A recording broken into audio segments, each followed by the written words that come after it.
birinci xanımı Heydər Əliyev Fondunun prezidenti Mehriban Əliyeva bir neçə gündür ki, Fransanın Cannes şəhərində təşkil olunan Azərbaycan mədəniyyəti günlərində yaxından iştirak edir. Ölkəmizin tanıdılmasında birbaşa rol alır. Bu dəfə Azərbaycan xanımlarının geyimi nümayiş olunub.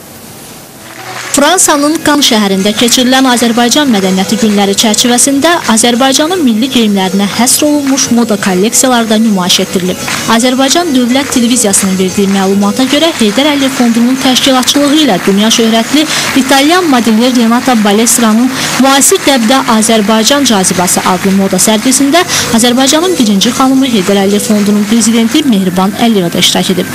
Moda sərgisində modelyerin Azərbaycanın milli geyimləri əsasında hazırladığı 40-dan çox geyim nümunəsi milli musiqimizin sədalarını müşahidə ilə təqdim edilib. Kolleksiyaya daxil olan geyim nümunələrində Azərbaycanın ənənəvi milli geyim naxışlarından istifadə edilməli yanaşı, xalça ornamentləri, od və nar elementlərinə də yer verilib. Heydər Əliyev Fondunun reallaşdırdığı bu layihənin məqsədi Azərbaycanın milli ənənə və dəyərlərini yaşatmaq, milli ornamentlərinin müasir dəvə inteqrasiyasına təkan vermək, eyni zamanda Şərq və Avropa mədəniyyətləri arasında vəhdət yaratmaqdır. Milli geyimlərimizin tanınması yanaşı, milli mətbəximizin ləziz təamları da qonaqlara daddırılır.